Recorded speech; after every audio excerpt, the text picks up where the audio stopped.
Barry Windsor-Smith is a painter and comic book creator known for his intricate style from diverse influences, anywhere from Hollywood to Leonardo da Vinci. Let's do a quick analysis of this piece using my Master Study Observation Checklist. Then we'll do some exercises.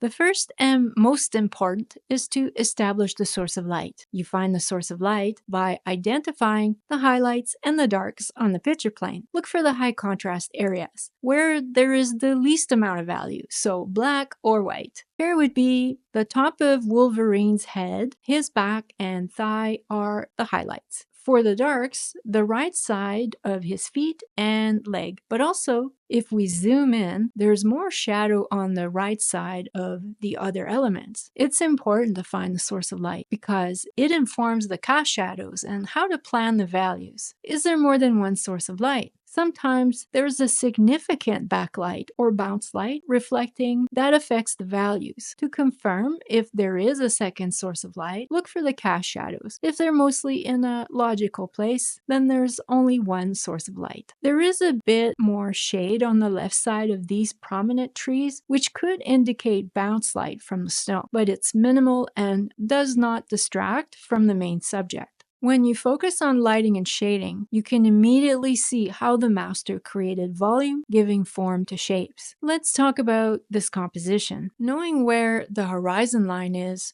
helps with understanding how the master communicated a sense of perspective, depth, and scale. In this case, a landscape makes it easy to find the horizon, which is where the sky meets the ground. At a glance, the elements on the page seem to line up with the vanishing point towards the center of that horizon line. From what perspective is the viewer looking at the scene? From above, below, at eye level? I'd say we're looking at the scene from slightly below eye level. Because we established the horizon line, we get a feel for the linear perspective. The position of the viewer confirms that this is a one-point perspective. Also note that the elements get smaller with fewer details further in the picture plane. This is what we call atmospheric perspective. How's the composition structured? How is the space divided? And how is the main subject framed in the picture plane by values or elements? This is one big question because most masters combine elements and values to divide the space. You're likely familiar with the golden ratio and rule of thirds to structure elements in the composition.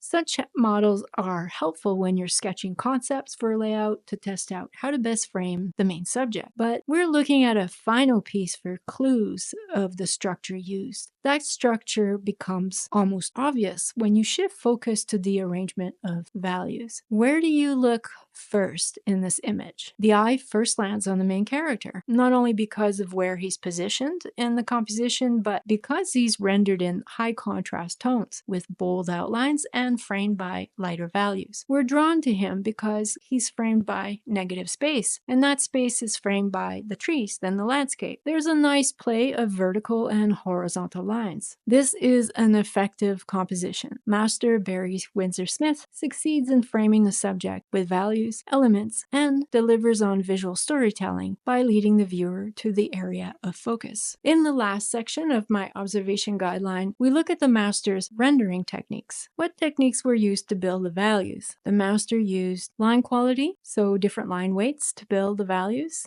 He varies the spacing between the strokes to transition the tones. There's a lovely use of edging. Edging is the transitions or boundaries between elements or values. Hard edges are closed contours, but also here this is solid shadow. It becomes a soft edge on the other side with the linear gradation and no outline. And here we have implied edges, the open gaps in the hair on his head and arms, and also here in the landscape. There are implied lines where the organic elements come out of the snow. Compare that to the hard lines across here. Does the master use mostly lines, crosshatches, or any unique textures? Barry Windsor-Smith is known for his texture variety. When you zoom up close, the marks are so loose and gestural. Then you zoom out and everything looks polished and intentional. Otherwise, he uses more of a freestyle method of rendering. He crosshatches when appropriate, but otherwise builds tone through other methods that we observed. But observation alone is not enough. Let's check our analysis by doing study exercises. For more insights on lighting and shading, let's count the values. We have white, black, then nearly black, then dark gray, then slightly lighter gray, and maybe one or two more lighter tones to white. That makes around 6 values, potentially 7 values, which is pretty standard for pen and ink. Unless you're Franklin Booth, then we'd be looking at 9+ values. In my Master Studies sketchbook, I divided the page in half for the exercises. On the edge of the left-hand side in pencil, I've sketched a 7-value scale, but save space at the bottom of my scale in case there's more than 7. We learned a few things using the observation checklist. Now, the objective of these exercises is to confirm our observations and gather additional insights. I'll be using 2 sizes of dip pens for these exercises to mimic the master's marks, though I'm 99% sure he used a brush. If you're confident with a brush or brush pen, then go for it. The first box is white. Then I hunt down the lightest value in the image, this skinny tree here. I'm opting for vertical parallel strokes for my value scale because that's what I'm noticing more of in this illustration overall. With my crow quill, I'm using line variety, going from thin to thick to mimic what I'm seeing. Then look for the next darker tone and repeat the process, only now bringing the strokes slightly closer together, like for some of the skinnier trees in the back. Next value, the thicker trees next to Wolverine, and some of the shading on his face and upper shoulder. I'm increasing the pressure on the nib to create a bolder line as I bring them closer together.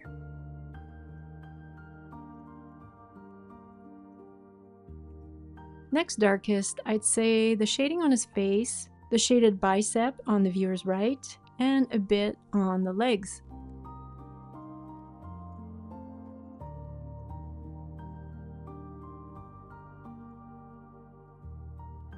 Then it transitions to thicker strokes on his cast shadow and at the bend in the torso. Also the shading of the nearby trees. Zooming in, I don't think he switched to a thicker brush. He doubled the line to thicken the strokes. Nice. I'll try that with a quill. Whoa, I was nervous about that one, but yeah, the double line gives a rich effect.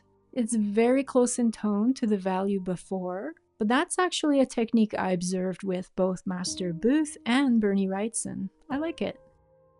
Maybe one more transition before black. So this would be for the bolder lines in the cast shadow and anywhere that's not a complete solid. I count 8 on my scale, though arguably 5 and 6 visually hold the same tonal value, so really 7, as we observed initially. To learn more about the composition, I'm doing a mini thumbnail sketch of the entire layout. I'm simply capturing the main elements on the picture plane, 5-10 minutes max, to map it out as an outline. Now we want to pay close attention to the arrangement of values. In pencil, I'm going to match the values from what we observed in the illustration to my value scale. I'm skipping around a bit, but it's actually best to block from dark to light.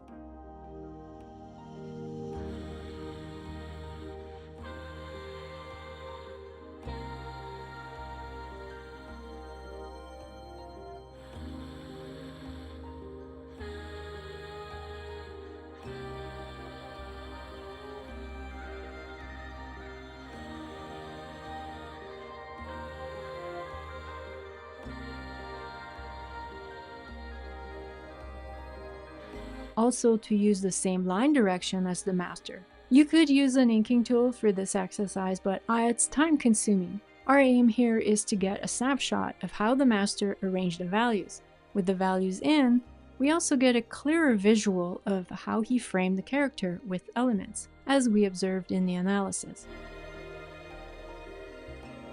I've cropped a section of the image. I'll quickly sketch the underdrawing, then ink it. I'm sharing this process from start to finish, including the pencils, as many of you have asked me not to skip that part.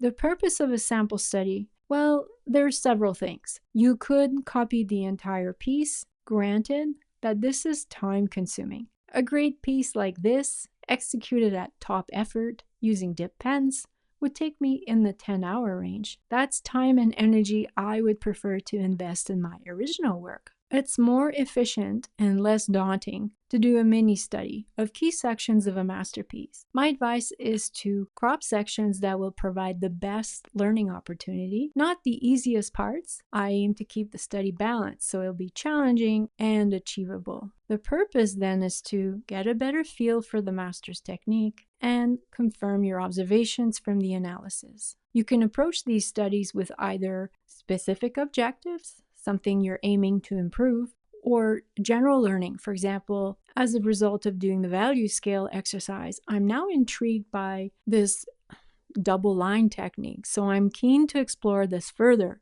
in the study and future projects. To make the most of my study time, I typically take notes afterwards. Some guiding questions could be, what were the top 3 things I learned in today's study? How will I apply this information to future projects or subsequent studies? The study is incomplete without reflecting on it. Most of us need to apply what we've learned immediately in order to retain it. At least if it's written down, we can look back to help track our progress and adjust objectives. For example, maybe you'll consider doing a value scale and thumbnail to plan your composition in your next project.